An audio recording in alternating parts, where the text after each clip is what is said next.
Hi, so here I am, surrounded by my comfort place. I'm coming to you from my studio at the Toolbox in Chatsworth. And I'm here to talk to you about the realities of public participation, civil rights, and what happens when you speak out and speak truth to power when it comes to the environment. When it comes to the West End, for me, for the last 20 years, it's been about Santa Susana Field Laboratory, which is owned by the Boeing Company and then also has a piece that is owned by the federal government. As a result of my efforts to get that site cleaned up, which I first got involved in before 2001, and now they're trying to jail me. They're trying to prevent me from participating in public events based on nothing. And this has come about because, as it turns out, it seems that the polluter and the super environmentalists that are trying to get a AOC cleanup, everybody talks about AOC like it's a religion. It is not.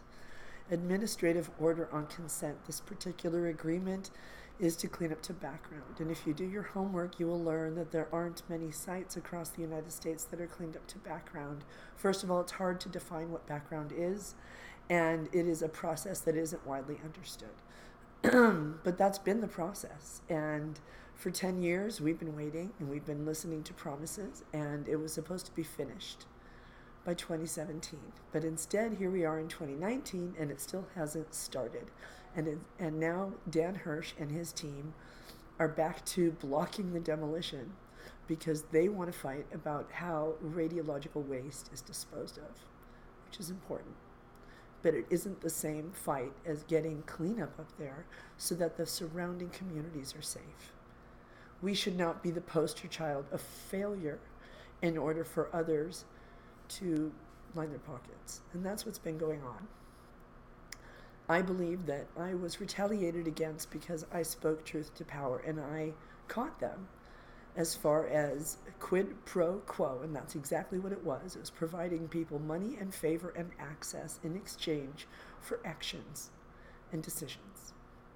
That's what it is, and that's what happened to me. Without any legal process whatsoever, they decided that I should be removed from the community.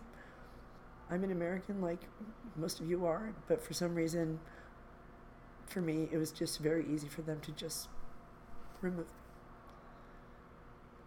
That should be alarming to every one of you. And for those of you who are familiar with my work that has gone on a substantive level, I would challenge anyone in this community to show me their work as far as public comments on this process, on quality, on information, on knowledge, on actually understanding the whole process and what needs to happen. And that, because I'm one of the very few people that has that understanding, I am a threat to them. For some reason, the people who I would think would want to be safe would rather fight to remove me. So that's what they do. They do this divide and conquer thing. They give power to one group, and they give them promises. But they say, you only get this. It's conditional. Conditional. And what that means is that they have to do something. So they have to say something about someone. They have to discredit someone. They have to make a change in public understanding, and that's what they did. They used Alec Uzemek, Steve Randall of the West Hills Neighborhood Council. These are people that are elected that are supposed to be representing me. Instead, they are using city resources to try to jail me. They took me to court, City of Los Angeles versus Christina Walsh, based on lies. I have a recording of the entire event, and yet mine was not allowed to be heard. And theirs was used to weaponize against me. So this continues to go on. So yesterday I went to the Porter Ranch gas leak event where we got to hear from Dr. Nordella. I have to say it was one of the best presentations I've seen in a very long time. He's incredibly competent and I think ethical and I think refreshing. But he was fired too because he spoke up truth to power. So when I went to that meeting, I learned that some of the very people that have been working to keep their surrounding community safe, to fight for closure of that site, have also been silenced by their peers. They've been blocked from the process. Personally, I cannot even see West Hills on Facebook at all. I don't exist anymore.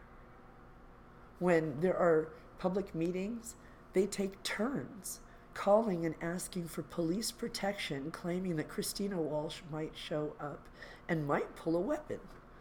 This is based on nothing, but it didn't stop them. Charlene Rothberg, something like that. That's what she did. That's what Joanne Yavanek Garb called and asked for police protection at IHOP, because she said Bonnie Clee might have let Christina Walsh know about where the meeting is. This is a public meeting by the city of Los Angeles, but that's how I'm treated. And by the way, the city has created a city enemies list where there are 3 names on that list. Scott, I'm going to come up with those names and I'm going to put them at the bottom. I blocked them out mentally, I think, now. But each of them, aside from myself, were people who were critical of city government. So that's how the city deals with things as well. When I wrote to Vivian Swanigan after she asked me to write a report about what had happened, and I provided her 63 pages of evidence and recordings. And because I said to her, I had Googled her name and I learned that she had filed a lawsuit against the city of Los Angeles as a sitting deputy city attorney over discrimination. So I wrote to her thinking, based on what you went through, maybe you would understand what is happening to me. But instead of having any understanding, what she did was she instructed her entire staff. So the city of Los Angeles is now, they say, I'm instructed to hang up on you, Ms. Walsh. That's what they say to me when I call. Now, my husband is a deputy city attorney too, and that doesn't matter at all.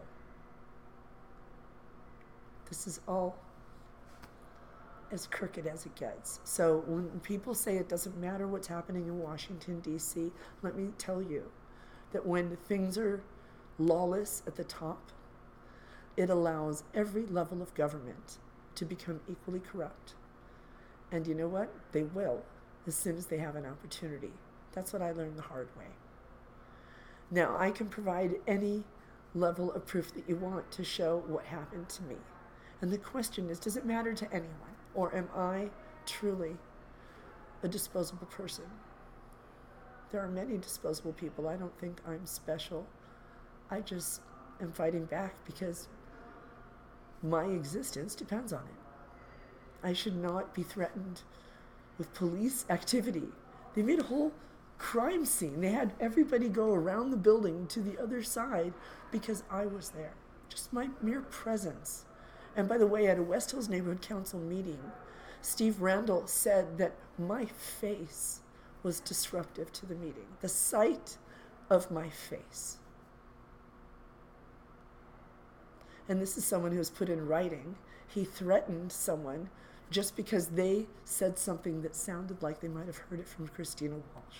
So he, in writing, threatened that person. That person filed a complaint about that, and that too did not matter at all. So when they come for you, well, let's hope that there's somebody left that will stand up for you. Because when they came for others, I stood up at every juncture. And when they came for me, there was no one. And that's extremely disappointing. Let's hope there's a lawyer out there that is going to believe in me.